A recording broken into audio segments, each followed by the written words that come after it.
Court में समाअत शुरू होने से पहले एक बड़ी तवील और बड़ी प्रेस कॉन्फ्रेंस की गई। उसमें हुक्मरान इत्तेहाद के तमाम नुमाइंदे मौजूद थे।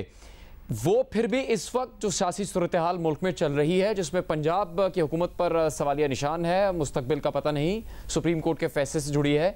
कितनी अहम हो सकती है हुक्मरान इत्तेहाद में शामिल जमातों की प्रेस कॉन्फ्रेंस, उनकी तरफ से सामने रखे जाने वाले मुतालबात और एतराज़ात? देखिए, अहम तो है, इसमें तो कोई शक नहीं है, क्योंकि ये जमातें बहुत बड़ा वोट बैंक रिप्रेजेंट करती हैं पाकिस्तान में। तो तकरीबन 60% से ऊपर का वोट बैंक ये जमातें रिप्रेजेंट करती हैं, तो अहम तो है। मगर जिस नुक्ते की मैं बात कर रहा था जुनैद, वो ये है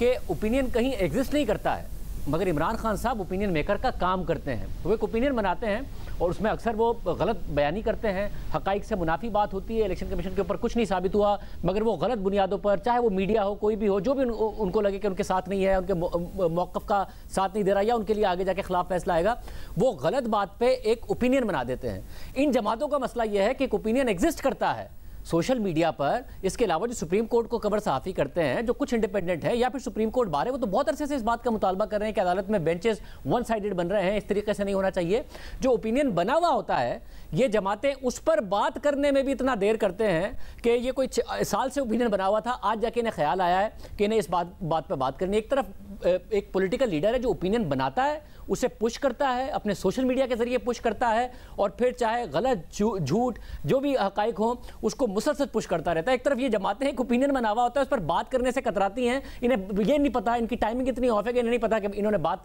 कब जाके करनी है, आज जाके इनको ख्याल आया। मगर अब देखिए, मसला ये है कि अगर ये बात मान भी ली जाए, जो हामिद साहब अभी कह रहे हैं कि अदालत ये वाला नुक्ता जो देख रही है कि चौधरी शुजात हुसैन साहब की तरफ से MPS को नहीं कन्वे किया गया था और आज फैसला आ जाता है परवेज़ इलाही साहब के हक में, तो कल क्या होगा? स्टेबिलिटी आ जाएगी क्या? कल अगर गवर्नर कह दे परवेज़ इलाही साहब से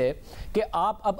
आप एतमाद साबित करें कि आप एतमाद का वोट लें, तो कल चौधरी शुजात हुसैन साहब लिख दें कि जी अब मेरी पार्टी के जो अरकान हैं अब वो नहीं देंगे परवेज़ इलाही को एतमाद का वोट, तो परवेज़ इलाही तो 2 दिन बाद वज़ीर आला नहीं रहेंगे या कुछ अरसे बाद वज़ीर आला नहीं रहेंगे, जो भी टाइम लिमिट है, तो फिर क्या होगा? तो स्टेबिलिटी तो नहीं आ रही है। तो जो ओरिजिनली अदालत ने एक प्रॉब्लम क्रिएट किया है अपने फैसले से, वो ये है कि जी वोट काउंट नहीं होना चाहिए, क्योंकि उसूली तौर पर तो परवेज़ इलाही साहब मुंतखब हुए हैं। 63A ये कहता था कि अगर अरकान ने फ्लोर क्रॉसिंग की या पार्टी के अहकामात नहीं माने तो वोट के बाद वो डीसीट हो जाएंगे, पार्टी हेड की डायरेक्शंस पर हो जाएंगे, तो परवेज़ इलाही मुंतखब हो जाते और फिर वो डीसीट हो जाते। मगर उसमें मसला ये है कि अगर ये डेफिनेशन मानी जाएगी, जो कि 63A की आइनी माहिरीन की राय है कि आइन की रूह है, तो फिर आपको हमजा शहबाज को भी चीफ मिनिस्टर मानना पड़ेगा। और जो 25 MP हैं उनका वो डीसीट तो हो गए, मगर उनके डीसीट होने के नतीजे में जो अदालत ने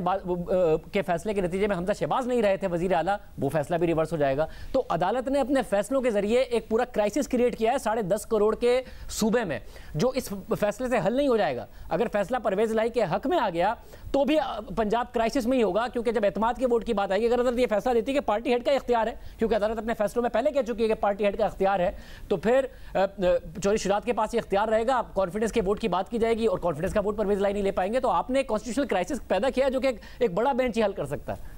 हामिद साहब, आज आपने सुबह सवेरे भी